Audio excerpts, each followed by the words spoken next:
Hello guys, for today's video gagawa po tayo ng Arabic salad, fruit salad. Ang fruit salad na dito guys ay hindi tulad sa atin na may maraming sahog, may gatas, may gatas, may corn, may niyog. Dito is natural talaga yung walang asukal, may kondensada, saka sa atin may kondensada, lahat na ilalagay. So dito is natural na natural. So lahat ay igagayat lang yung prutas. Tapos lagyan ng ganito. Yung isa sa bowl nila, ito ang sauce nila. So yan. Meron tayong strawberry, meron tayong tangerine, meron tayong cherry apple, meron tayong grapes. Ang grapes nito ay kahit over na siya, pero masarap ito. Tapos meron tayong isang peach, meron tayong malalaking mangga, at saka meron tayong pomegranate, na kasing tanda ko na. Meron din tayong banana. So, lahat ini-mix, cut into cubes. O, diba? So, simulan na natin. Kanina pa pala ako nagsimula. Ay! Ganito yun lang. Tanggalan ng ulo ang bawat strawberry. Kasi may dahon siya. Obvious ba?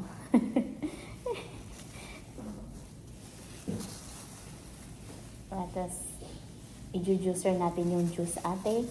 So, tinutulungan ako ng isang kababayan nating maganda. Sana all. Shout out from Zamboanga. Sana all. Sana all. Maganda. Eh, basta maganda. Yun na yun. Yun na yun. Huwag niyo lang tanungin kung saan banda. Basta maganda. Huwag niyo magtanong dala saan, basta maganda. Basta taga Zamboanga maganda. Pero huwag niyo tanungin kung saan banda. Nakita nga natin. Basta maganda. Ayan. Maganda ito, diba? Pagka magtanong talaga, maganda ito.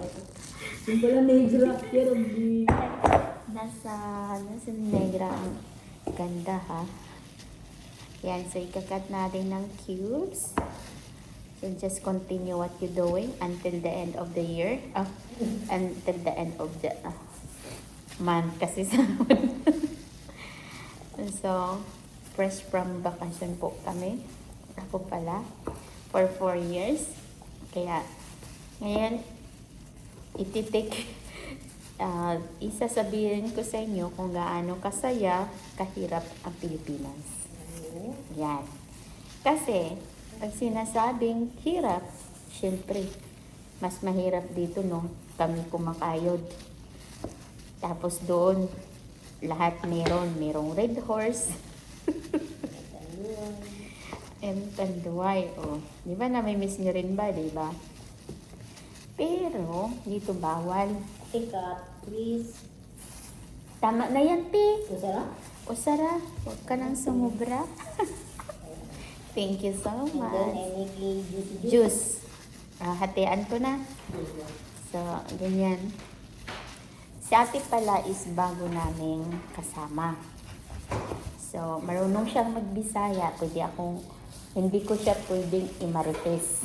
Kasi marunong siyang magbisaya.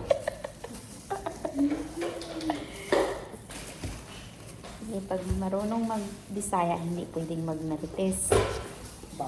Bawal. Baka one day isang araw, papaluin tayo ng isang sandok.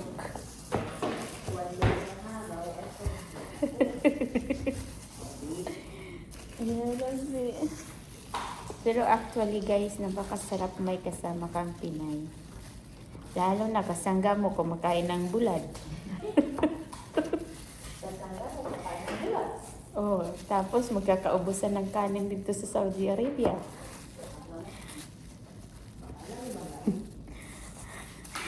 Tapos yung ibang lahing kasama namin, lalayo pag kumakain. gawa eh. Bunganga namin yung pinupuno namin ng tuyo, hindi bunganga. Kakain ka kami ng ginamot. Tapos ginamos na may sili. So parang nakauwi na din si ate sa Pinas for 5 years. Hindi na ako uwi. Dito na ako. Goodbye. Bakit? Natakot kang... Wala. Yung 25 phone kasi. 5 years na na-shock ako dun. Guys, na-shock po siya na narinig niya yung isang sardina sa atin is 25 pesos. So, 25 pesos na sardina. Dati daw kalis niya nasa 9 to 10 ang ngayon nasa tapos yung itlog daw sa Pilipinas depende sa laki nasa tagis na yung isa. So, Dito na lang ako. dito na lang daw siya. Wala. One day, isang araw, nag-isip na siya na hindi na siya uwi ng Pilipinas. Magpapadala na lang daw siya sa pamilya niya. Dito na Pero lang. di, maganda umuwi ng Pilipinas. Maganda po. Kung may question mark na pera. Pero kung wala, mahintindong ka dito. Huwag ka na lang umuwi. The reason why bakit 3 buwan kaming umuwi ng Pilipinas kasi 4 na buwan kami, 4 na taon kami sa Pilipinas, dito sa Saudi na nagbalat kayo. Nagbalat buto. Nagbanat buto pala, hindi balat kayo. So nakita namin kung gaano kasarap at kahirap ang Pilipinas, lalo na ngayong tumataas ang lahat ng bilihin.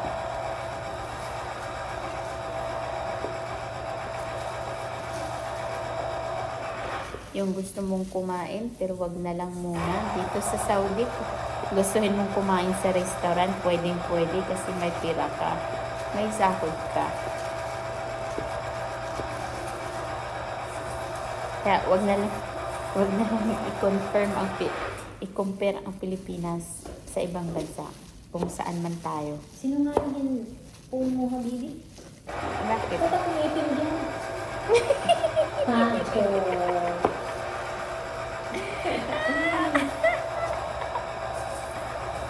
Ayoko na magisali sa live mo. Maitim ako dyan. Hoy, balat natin yan, kayo manggi o. Kayo manggi. Okay yun. Pero hindi naman ako kayo manggi. Kayo manggi. Hindi yun. Tingnan mo. Hindi. Kayo tanggap ko. Ako lang daw yung pinapaputi. Ibig sabihin, ikaw lang pwede sa Saudi.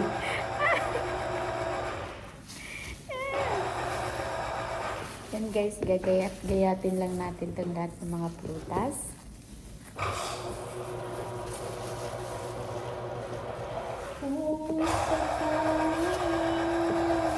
Ito is peach.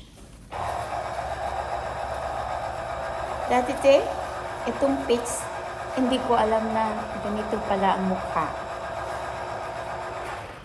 Akala ko ang sarap-sarap. Ay talaga namang masarap. Masarap pag ilaga siya. Hmm? Oo. Wala. Yan ang pinapakain ko sa alaga ko, nilalaga ko. Masarap siya pag bagong harvest na crunchy pa kakagatin mo. Matamis-tamis siya pag...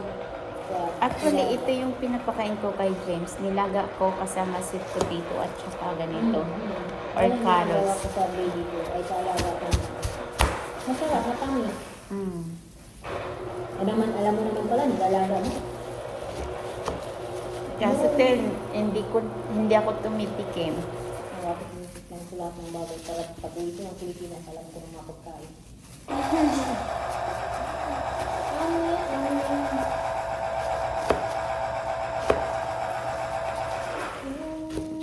Kukunan na natin. Ganito yung balat ng...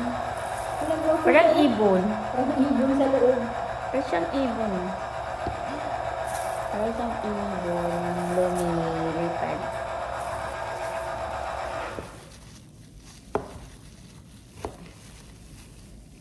Yan, ang mo. So, malapit na sahod, te. Saan tayo? Sa Indias, sa Indias, sa Tilimani, sa Alranji.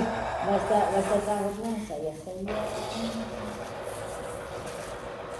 Eh, hindi ako masaya, te. Ako rin, kasi wala rin sa akin doon. Madami akong utang. Pag sahod na, ginibilang mo na, kami mo yan. Tulad mo kagabi, ilan na bilang. Nabilang ko lahat, te, is 6,098. So, dapat papadala ko is 500 real. So, nasa 7,000 na higit yun. So, okay na yun, te. Yung extra money, pangbayad ng kuryente, yung at tubig. Pag need nila ng wag lang. Kasi isang buwan lang tayong sasahod. Dapat din iisipin natin na may gastos din tayo dito. Tulad sa'yo, may bahay na inuupahan. Tapos sabihin pa sa Pinas. Kulang Libre ka to, naman mama. doon, ah. Walang libre. Libre ka naman dyan, wala ka nang bibilihin. Hindi lang wala alam. Hindi lang alam. Pamasahe. Sa amin, pag nag-day off kami, pagkain, pamasahe. Eh, syempre, yung anak ko manghihingi. Di ba? Hindi ba pwede magala kwarta? Lahat ng gala dito, pera. Kaya, kailangan mo magtrabaho, kumayod, para sa pera, para sa pamilya, at para sa pamilya natin sa Pilipinas. Yun yung pinaka-goal. O, di ba?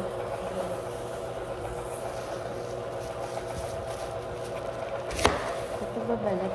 Sabi niya, matagal na daw ito niyang binili, pero masarap pa siya, te.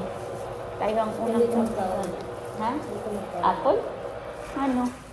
Dito magkaon ako. Hmm?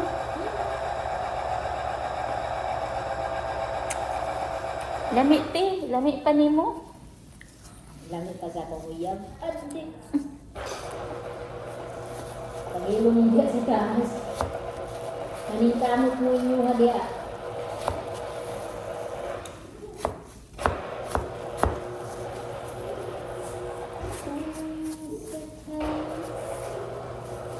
Ito nga nun, hindi ko ito pinakain eh. Bakit? Mabuto? Tapos pala pwede pala patong ito kainin mo lang. Pwede. Kitkitin lang ni mong buto, di pa. Na na saan? Sa ipin mo. Bago pa lang ito dito. Ano ba yan? Ano ba kasi kayo? Ignorante na yung Hyundai ha? Siyempre, wala yung doon sa bundok natin.